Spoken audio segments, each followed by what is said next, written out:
Masih ingat yang ini ya? Saya ulang-ulang karena ini teknis sih. Berkaitan dengan keseharian kita.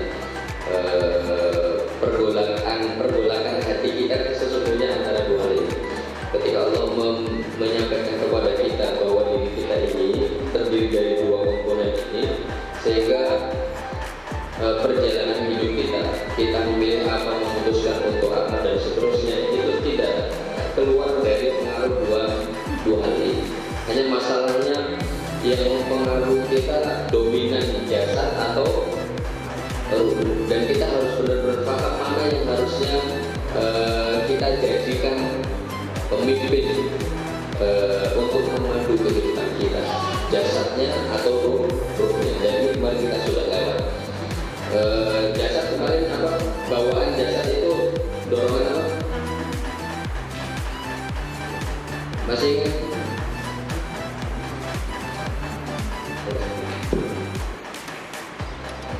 Yang ini tolong benar-benar dipahami di luar kepala dengan cara mempraktekkan. Memperhatikan itu, seringkali kita terjebak dengan rutinitas perjalanan hidup kita. Apa yang biasa kita lakukan itulah yang kemudian secara alam bawah sadar kita mengendalikan kehidupan kita. Sahabat apa yang pertama kemarin?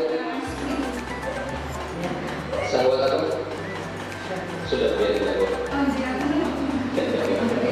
Sahabat apa?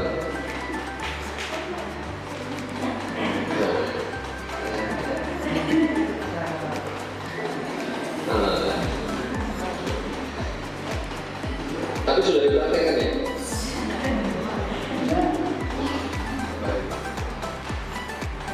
Menurut saya ini prinsip. Yang pertama adalah sahabatul hati. Kemudian yang kedua,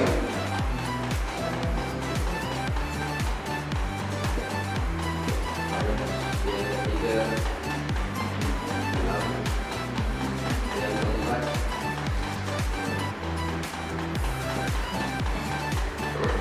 syahwat makan, syahwat hubungan biologis, syahwat komunikasi, syahwat tidur.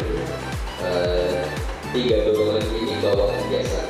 Jadi itu kita bawaan jasad agar jasad senantiasa bisa dipakai ruh untuk menjalani tugasnya sebagai hamba Allah, menjadi khalifah di muka bumi. Kan gitu. Jadi ibarat jasad itu adalah kendaraan yang dipakai ruh untuk menjalani tugasnya sebagai khalifah di dunia ini, sehingga masa berlakunya jasad itu hanya di dunia ini saja. Ya, jasad kita ini masa berlakunya hanya di dunia ini saja. Yang harus kita sadari bahwa jasad ini punya bawaan, yaitu syahwat, dorongan-dorongan yang muncul kepada dalam diri kita untuk ingin makan, untuk suka lawan jenis, untuk senang ngomong, gitu kan, menunjukkan sesuatu kepada orang lain, dan istirahat. Mulai dari yang dasar sampai kemudian beraneka macam, beraneka ragam sesuai dengan perkembangan peradaban umat manusia. Kalau yang sederhana syahwat kalam, mungkin kalau anak baru lahir itu nangis, itu syahwat kalam. Dengan menangis itu dia ngasih tahu ke lingkungan sekitarnya bahwa ada yang nggak beres dengan dirinya, sehingga dia minta tolong untuk dibereskan. Entah itu makan, entah tidak nyaman, begitu. Intinya dengan tangisan itu dia ingin mengkomunikasikan apa yang dia rasakan dan kepengen diperhatikan. Itu syahwat kalam.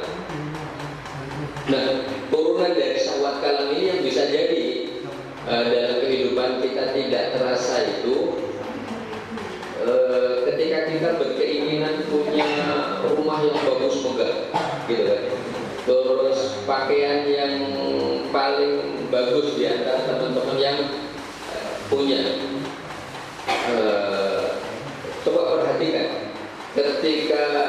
saya amat sangat punya keinginan punya rumah bagus, itu dorongannya dorongan apa? Apa? Alasan pengen punyanya apa? Jadi kayaknya kalau punya rumah bagus itu kalau ada teman datang nggak malu, ya kan? Jadi kalau apa namanya, kalau rumahnya lebih bagus dari yang lainnya, itu kayaknya lebih dihormati di masyarakat.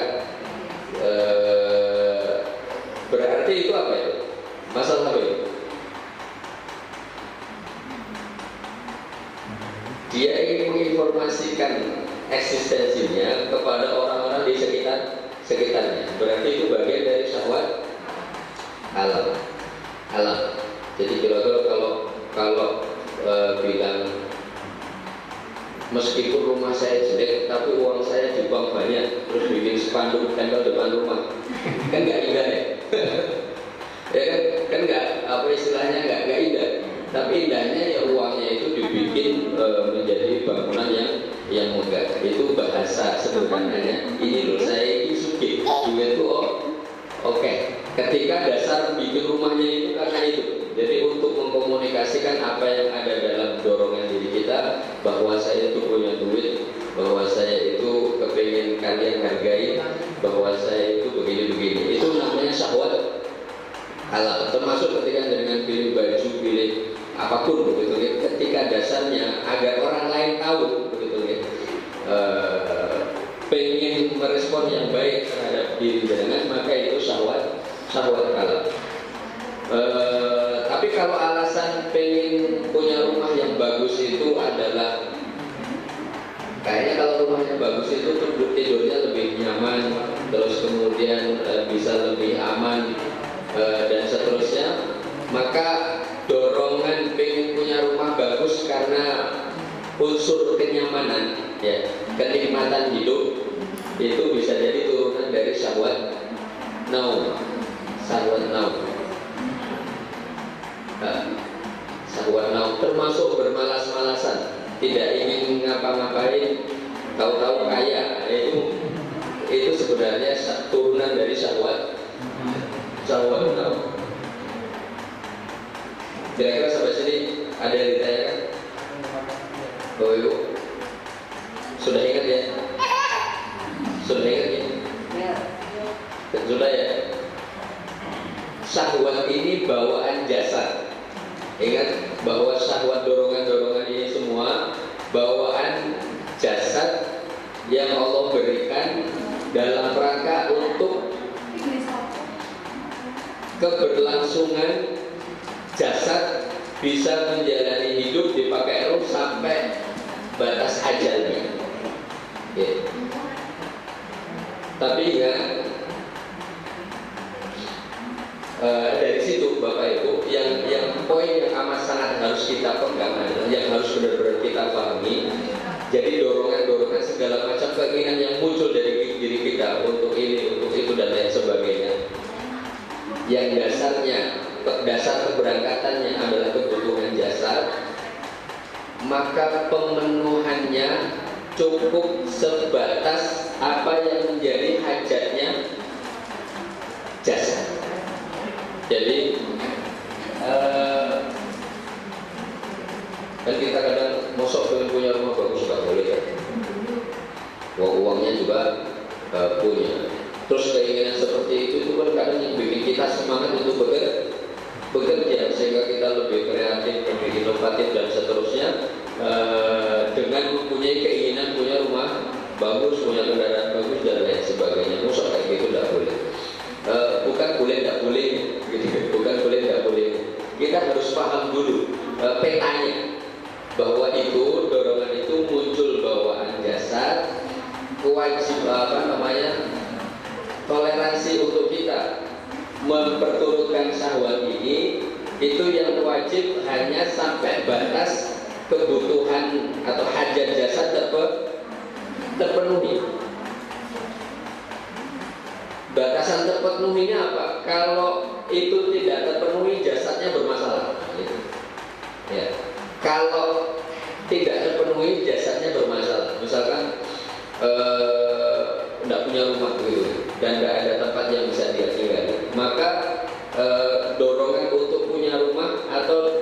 punya tempat tinggal, bisa bertempat begitu untuk tempat istirahat jasad, wajib tidak?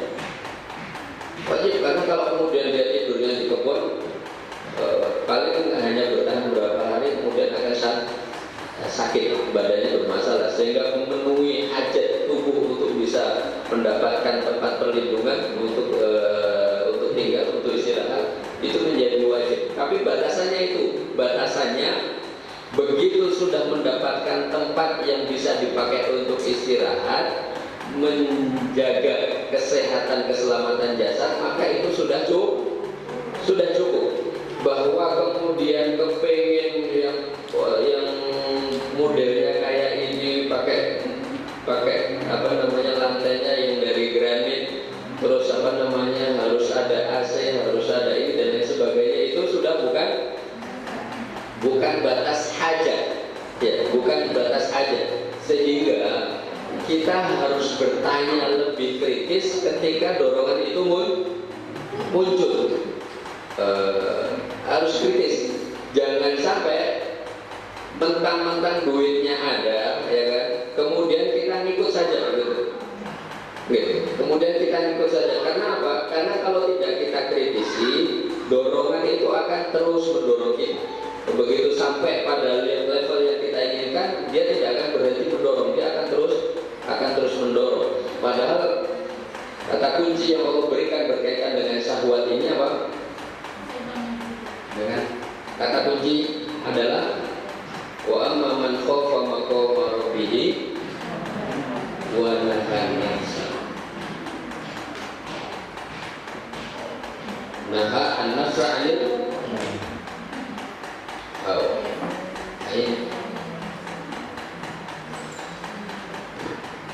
Dorongan itu harus kita kendalikan. PR Allah sama kita itu, kita harus mengendalikan syahwat ini. Dengan kemampuan kita mengendalikan ini, yang Allah sampaikan menjadi fa innal jannata hiyal ma'wa. Kalau kamu mampu mengendalikan syahwatmu ini, maka kamu akan saya ganjar dengan surga. Ya, nanti kamu akan saya tempatkan di surga. Tapi poinnya apa? Kendalikan syahwat ini. Makanya kenapa Allah tidak kasih saklar otomatis, saklar otomatis, batas hajat jasad tadi. Kalau apa yang kita lakukan sudah mencukupi hajat jasad, syahwat itu langsung mati, gitu. Nggak ada syahwatnya. Apa maksudnya? Begitu misalkan lapar, pengen makan kan, dorongannya terus muncul pengen makan, terus kita makan sesuai batas hajatnya. Misalkan begitu satu piring kenyang, sudah selesai kan, kenyang, tapi syahwatnya masih enggak? Syahwatnya masih. Allah nggak kasih saklar otomatis hilang syahwat makannya, enggak. Dia masih ingin sebenarnya. Yang ngerem itu karena perutnya terasa kenyang, sakit, begitu kan. Kalau saja perut tidak ngasih sinyal itu, dia masih akan makan, syahwatnya masih akan makan. Bahkan baru saja selesai makan, dia sudah mikir nanti malam makan apa ya, gitu kan? Ya kan? Apa nanti malam, bahkan besok, bahkan sebulan yang akan datang itu sudah dijadwal. Habis ini makan ini dan seterusnya. Itu syahwat, nggak ada habisnya. Allah nggak kasih saklar otomatis begitu kita mencukupi hajat kita, karena Allah memberikan tugas kepada kita untuk nyaklari, gitu. Jadi kalau sudah, kepandaian kita, kesungguhan kita memperhatikan saklar itu untuk kita kendalikan, itu yang Allah ganjar kita dengan surga. Fa innal jannata hiyal ma'wa. Bagaimana agar kita mau sungguh-sungguh memperhatikan saklar ini dan mau mematikan saklar ketika memang waktunya dimatikan saklar itu, maksudnya dimatikan itu dikendalikan gitu. Awali dengan wa amma man khafa maqama rabbih.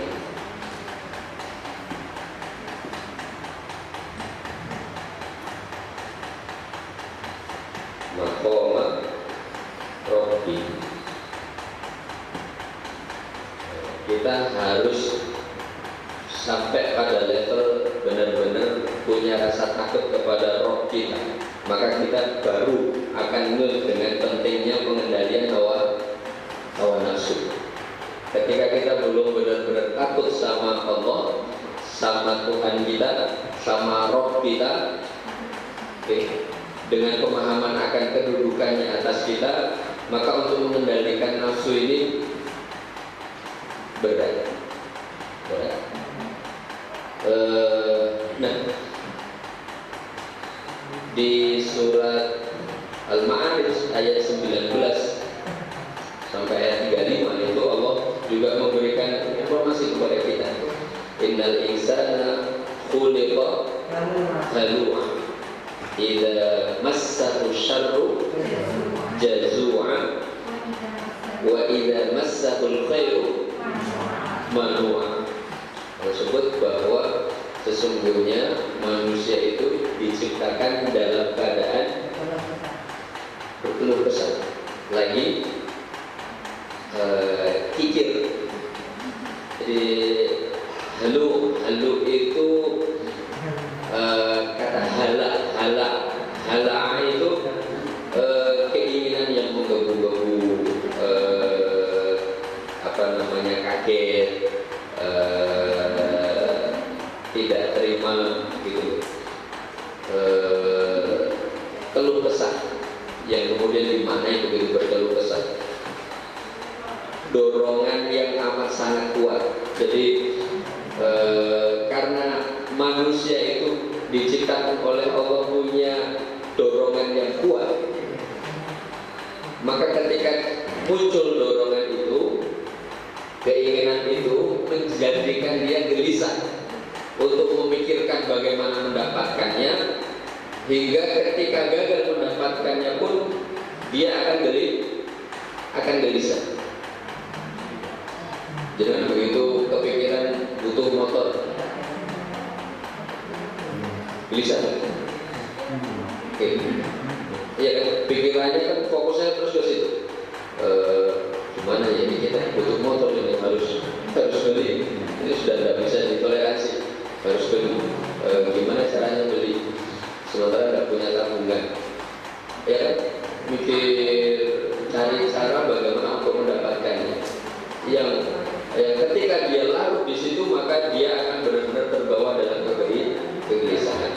Allah sebut halu'an itu idza massahu asyarru, kalau dia dihadapkan dengan keadaan yang syarrun, buruk, yang tidak baik, yang tidak diinginkan, jazua, dia akan mengeluh. Ya, dia akan mengeluh. Ketika dihadapkan dengan perkara yang tidak sesuai keinginannya, dia akan mengeluhkan.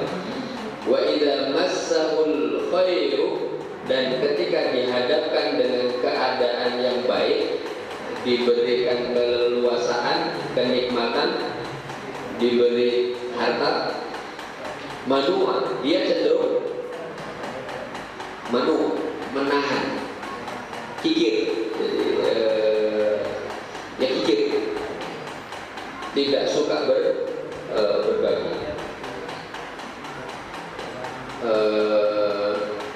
Syekh Mutawalli Sya'rawi dalam tafsirnya menyebut idza massahu syarru jazua, itu beliau menafsiri sesuai dengan apa yang Nabi sampaikan tentang ajaban di amril mu'min, hadis yang pernah kita bahas beberapa waktu yang lalu, bahwa orang yang halu itu adalah ketika dia ditimpa atau dihadapkan dengan perkara yang sulit, yang tidak menyenangkan, dia tidak mampu bersabar. Dan ketika dia dihadapkan dengan perkara yang mudah, yang nikmat, yang lapang, dia tidak mampu bersyukur.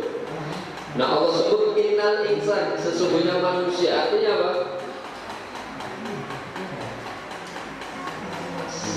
Ya, semua makhluk yang bernama Manusia itu punya dasar itu halu.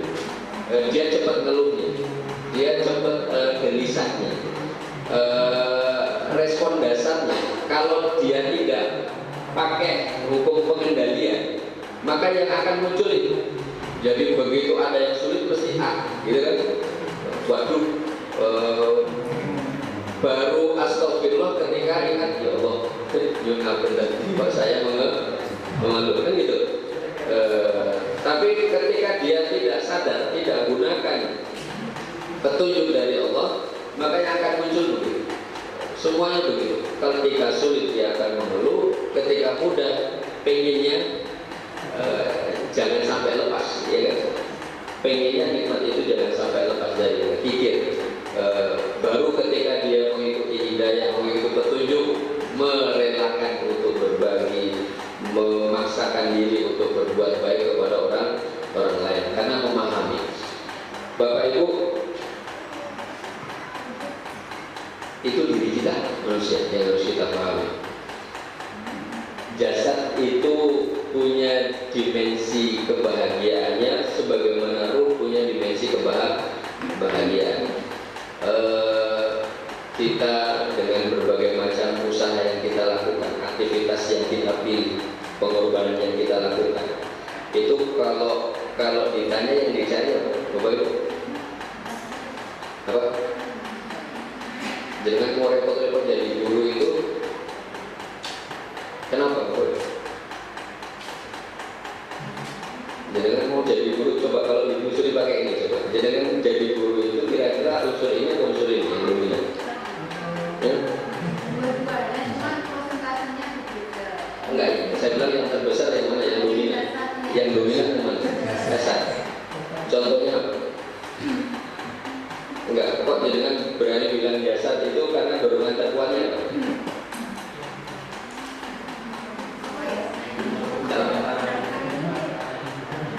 Jasad itu kan antara ini kan, antara kenyamanan hidup, pergaulan, eksistensi, kemudian pasangan, terus pemenuhan kebutuhan. Yang mana? Apa? Realnya apa itu? Pemenuhan kebutuhan. Jadi dengan bekerja sudah tidak terlalu kepikiran masalah ini. Terus pokoknya menjawab gitu kan. Pemenuhan kebutuhan. Kalau yang ibu-ibu sama, yang ibu-ibu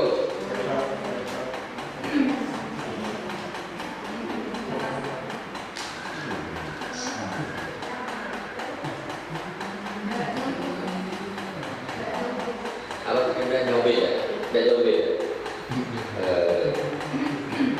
Biasanya kalau perempuan kan pemenuhan hajatnya kan ditanggung suami gitu. Tergantung. Jadi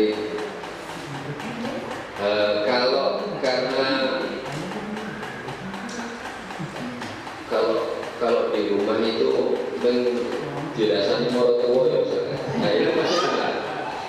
Itu masuk di mana? Masuk di sini. Jadi wis sekolah guru-guru masa nggak dipakai. Nanti tidak morot pendak orang tua yang menyekolahkan kecewa. Itu di mana? Itu di mana?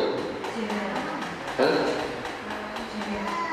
Bisa kalah, bisa kenyamanan, jadi nyaman.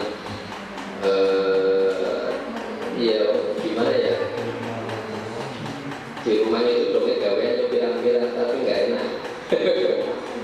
Jadi enak kalau kerjaannya yang di sekolah. Jadi punya alasan untuk tidak menyelesaikan pekerjaan rumah karena nyambut gawe di luar. Apa? Oh ya. Tapi ada kan yang begitu. Jadi menghindar dari kenyataan. Menghindar dari permasalahan. Masing-masing mencermati masing-masing. Kalau yang muncul berarti memang itu dorongan yang muncul dari jasad. Kalau itu dasar dan dengan melangkah ke sini, pasti begitu mendengar di sini, meskipun di awal bahagia berikutnya akan lebih terseret kepada kondisi yang haluan. Ada rasa tidak nyaman, gampang mengeluh, ya, tidak mampu bersabar dengan kondisi syarra, kondisi asyar ketika dihadapkan dengan asyar, tidak mudah untuk bersyukur ketika dihadapkan dengan al-khair dalam kehidupannya. Kalau berangkatnya dari sini, karena dari jasad, karena memang nggak nyambung, gitu, nggak nyambung. Sementara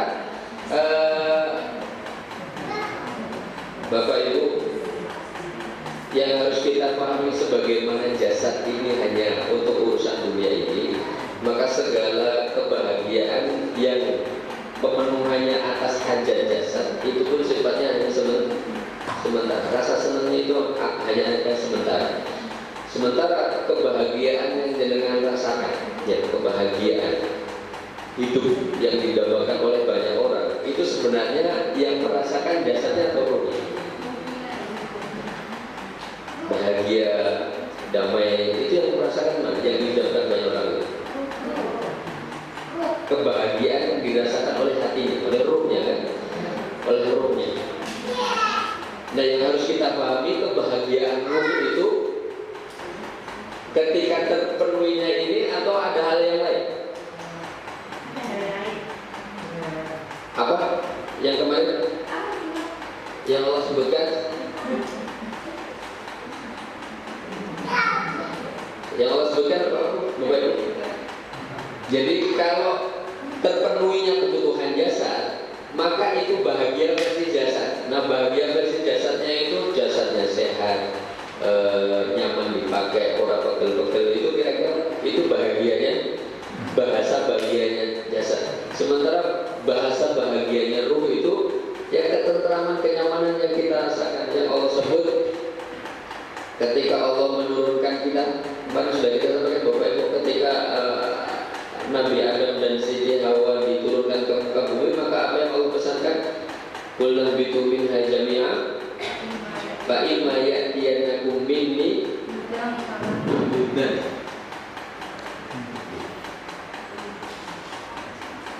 Hudan itu apa? Petunjuk. Maka Allah sampaikan, faman tabi'a hudaya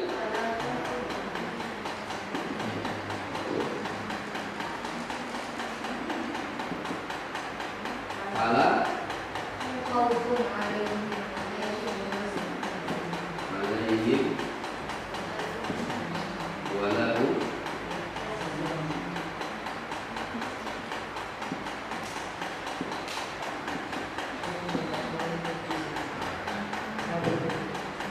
fala khaufun alaihim walahu yahzanun.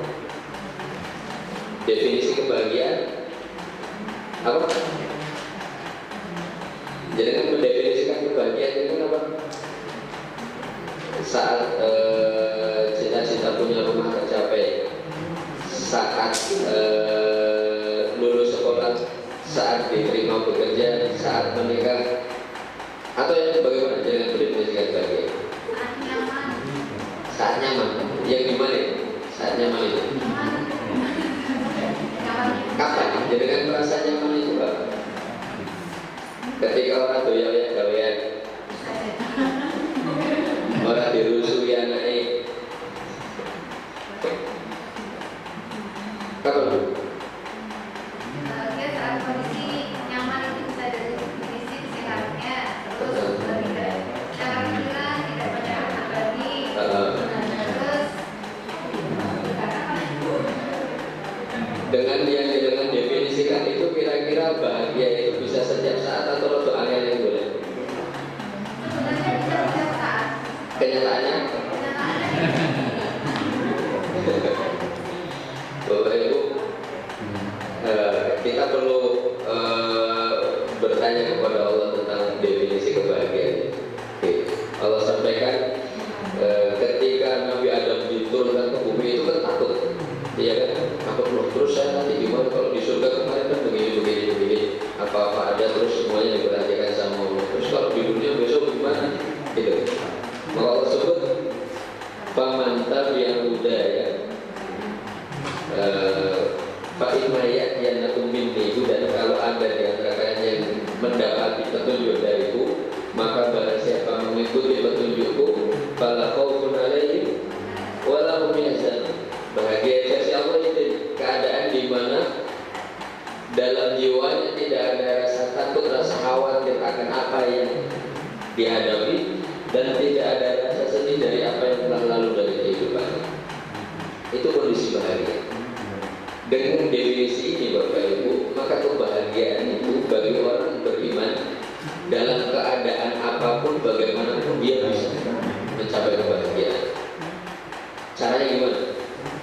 Hilangkan rasa khauf, hilangkan rasa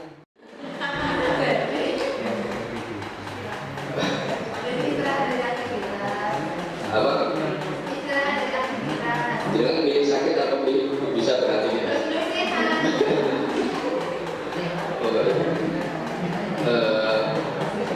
Orang yang sedang diuji Allah dengan kekurangan gizi, gitu. Itu bisa nyaman, bisa nyaman. Nyaman itu kan jangan bilang tadi ketika tidak ada gangguan pikiran, ya kan, semua terpenuhi, nyaman kan? Tapi kalau lapar itu nyaman kan? Lapar itu nyaman kan? Tidak nyaman. Sakit itu nyaman kan? Enggak nyaman. Sehingga Allah tidak mendefinisikan baiknya itu. Ketika kita sedang sakit, petunjuknya apa? Satu, Allah mengatakan bahwa hidup kita di dunia ini seluruhnya adalah ujian, dan Allah akan uji kita baik dengan kesenangan maupun kesusahan. Berarti petunjuknya satu yang kita dapat, bahwa apapun yang Allah takdirkan dalam kehidupan kita itu sifatnya ujian dan kehendak Allah. Sakit itu ujian, enak itu ujian. Kalau ujian, maka kewajiban kita apa? Menyelesaikan ujian itu, mengerjakan. Nah, terus cara mengerjakannya bagaimana? Petunjuknya. Cara petunjuknya, Nabi mengatakan bahwa tidaklah seorang hamba ditimpa sakit meskipun hanya setusukan jarum, kecuali ketika dia ridho dengan itu, Allah hapus dosanya dan Allah angkat derajatnya. Tidaklah seorang hamba yang terkena sakit meskipun hanya setusukan jarum, ketika dia ridho dengan itu,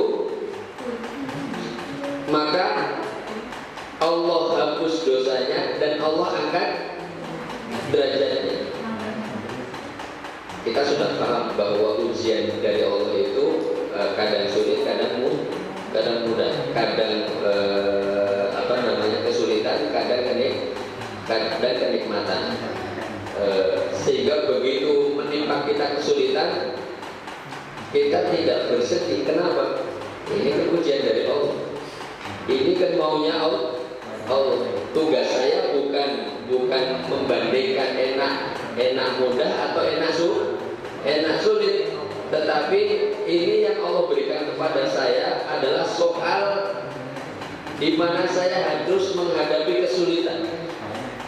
Bimbingan dari Rasul Shallallahu Alaihi Wasallam tentang ajaban di amril mu'min, idza asobathu sarra syakara wa idza asobathu dharra sabar. Lupa. Petunjuknya, kalau kita diuji dengan kelapangan, bersyukurlah.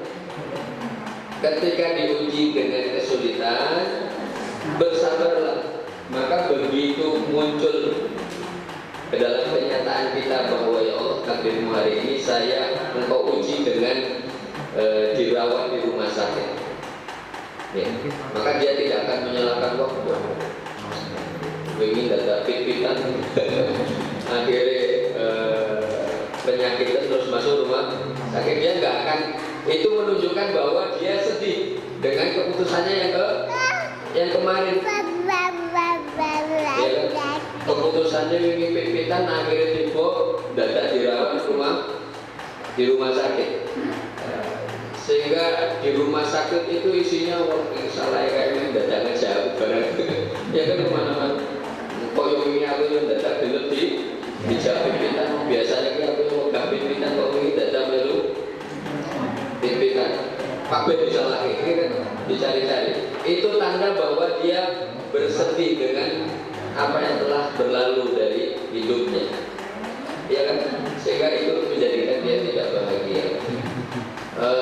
Tetapi orang yang mengikuti petunjuk, dia akan melihat apa yang sedang dia hadapi. Ya Allah, takdirmu saat ini saya dirawat di rumah sakit. Karena ini takdirmu, ini terjadi, sudah kenyataan, maka tidak mungkin kalau ini bukan takdirmu, ini takdirmu ya Allah. Kalau ini takdirmu, berarti engkau sedang uji saya dengan kesulitan. Bismillah ya Allah, saya ridho dengan takdirmu. Saya ridho dengan takdirmu.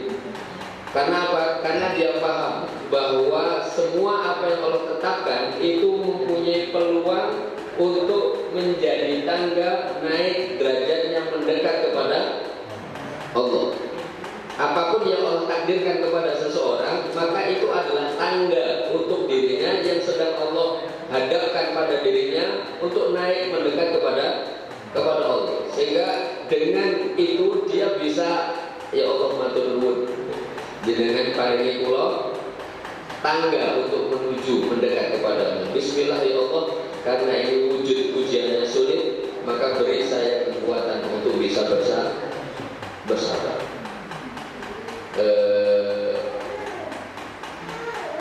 Takut nggak itu dengan sakitnya? Ketika dengan keadaan itu dia takut dengan sakitnya? Hah? Ya Allah, kalau itu dengan sakitnya. Oke, ada orang yang rindu kok masih takut? Ya Allah, saya rindu dengan sakit ini. Kenapa dia bisa rindu? Dia tahu bahwa ini jalan menuju Allah itu. Syaratnya dia titi tangga itu. Menitinya bagaimana? Dengan bersabar. Karena itu kesulitan. Ya Allah, ini saya dengan bersabar ini saya sudah sampai kepada Allah. Sehingga dia benar-benar dia bisa ridho itu karena melihat dari kondisi sakitnya itu ada tangga menuju Allah. Sehingga dengan dia menerima itu, hakikatnya dia sudah bisa melihat tangganya menuju Allah. Dia tangga yang kau hadapkan kepadaku saat ini ya ini Allah. Sehingga kuatkan saya untuk bersabar sehingga saya benar-benar bisa mendaki tangga yang kau sediakan. Insya Allah yang begitu Bapak Ibu itu sudah tidak takut dengan sakit, sudah tidak khawatir dengan sakit.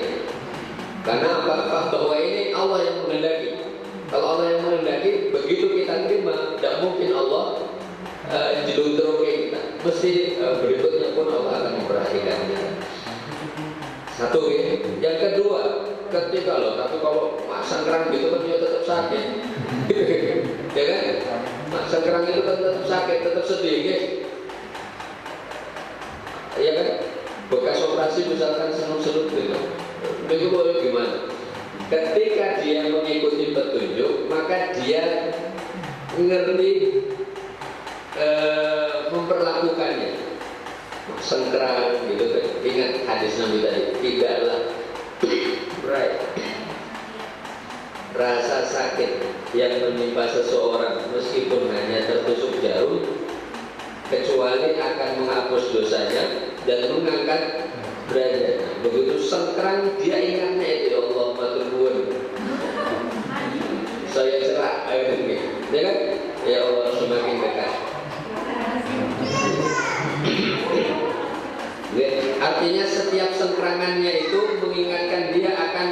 dosaku problem apa sih?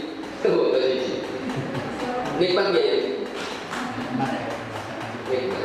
Artinya dengan sakitnya itu dia merasakan kenikmatan karena tahu konversinya. Sengkrangnya itu dosanya goblok. Sengkrangnya itu terasa bahwa derajatnya semakin tinggi ditarik di sisi Allah. Itu bisa kita rasakan ketika mengikuti petunjuk. Jadi menghadapi sakit dengan mengikuti petunjuk dari Allah dan Rasul. Maka la khaufun 'alaihim wa la hum yahzanun.